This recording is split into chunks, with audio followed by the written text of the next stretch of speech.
Oke, selamat siang. Kita masuk lagi ya di pelajaran kimia lanjut. Masih di termokimia. Kemarin kita udah belajar mengenai yang konsep sistem, ya, sistem dan lingkungan. Sekarang kita masuk ke mengenai reaksi eksoterm dan endoterm, gitu. Nah, dari gambar kita bisa lihat di sini kalau kata exo ya. Exo itu artinya adalah keluar, ya, dari dalam keluar sistem, gitu ya. Jadi yang keluar itu apa? Yang keluar itu adalah heat. Heat itu artinya panas energinya. Jadi energinya itu yang keluar, itu adalah exotherm. Jadi kalau di reaksi-reaksi exotherm yang biasa kita rasakan, itu contohnya misalnya kalian memasak memasak air gitu ya. Masak air, nanti kalian akan merasakan panas ya di dekat kompor yang kalian pakai untuk memasak air. Berarti artinya di sekitar di lingkungannya ya, di lingkungan di luar dari misalnya teko yang kita panaskan itu berarti dia mengeluarkan panas keluar.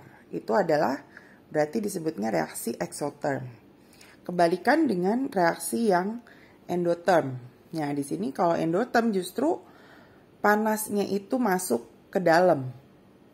Ya, jadi energinya atau panasnya itu masuk ke dalam. Endo itu artinya in kan ya. In itu artinya masuk.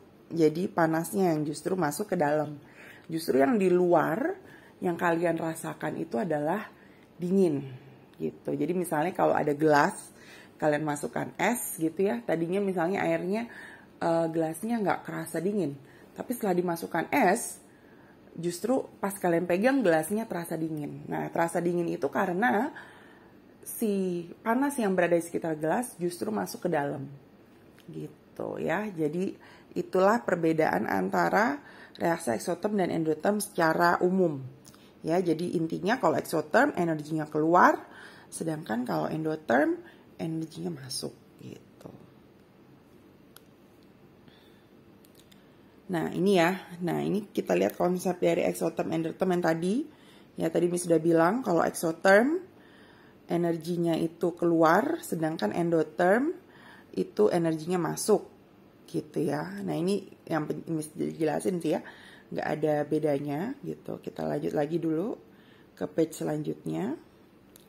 Nah ini perbedaan ya dalam bentuk tabel. Jadi kalau reaksi exotherm tadi Miss bilang energinya itu dilepas. Jadi dilepas, dibebaskan. Berarti kalau dibebaskan artinya ya energi yang awal itu lebih besar daripada energi yang di akhir. Gitu. Kebalikan dengan endotherm, justru dia menerima energi, berarti energi akhirnya lebih besar dari energi awal. Nah, kalau di endotherm itu yang dirasakan menjadi apa? Lebih dingin. Sedangkan kalau exotherm, karena energinya keluar, yang kita rasakan di dalam lingkungannya panas. Jadi yang dimaksud dengan suhu ya di dalam reaksi exotherm atau endotherm itu adalah suhu lingkungan. Delta reaksi kalau exotherm negatif, sedangkan endotherm itu adalah positif gitu. Nah, kita lihat di sini ya. Kalau energi, ya ini kan energinya awalnya di atas terus jadi ke bawah, berarti dia melepas energi. Nah, berarti yang pertama ini adalah tabel dari exotherm. Sedangkan kalau energinya naik karena kita mendapatkan energi ya ke sana, ini adalah tabel dari yang endotherm gitu ya di situ. Nah sekarang kita lihat lagi contoh perbedaan selanjutnya. Nah ini misalnya ada soal seperti ini ya, dari suhunya awalnya 25 nih yang pertama nih ya, suhunya awalnya 25 akhirnya jadi 32. Berarti ini suhunya naik. Kalau naik berarti ini adalah exo.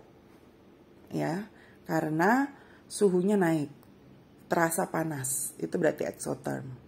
Nah, sedangkan yang soal nomor 2, ya, awalnya 28, terus tiba-tiba jadi 16, berarti turun. Nah, kalau turun, ini berarti energinya masuk. Ini adalah endotherm. Endo kalian tulisnya. Terus kalau yang nomor 3, kita lihat awalnya 26 jadi 30, suhunya naik. Kalau dia suhunya naik, berarti dia exo. Nah, kita lihat yang nomor 4, awalnya 27 derajat, terus jadi minus 3, berarti turun. Ya kan? Kalau turun, berarti ini endotherm. Gitu. Ya, jadi dibedakan ya. Jadi kalau terasa lebih dingin, itu endotherm. Kalau terasa lebih panas, itu exotherm. Terus kalau dari delta H, ya, dari jenis delta H ini, kalau positif, ya, tadi itu kita udah tahu, kalau positif itu berarti dia endotherm. Sedangkan kalau dia negatif, ada tulisan negatifnya, berarti dia exotherm. Artinya kan energinya dia keluar jadi negatif gitu ya. Keluar berarti kan dia jadi lebih sedikit energinya. Nah, itu adalah exotherm gitu. Nah, inilah perbedaan dari exotherm dan endotherm. Nah, untuk kegiatan selanjutnya, ini penjelasannya sampai di sini. Ini ada latihan soal ya, nanti Miss share di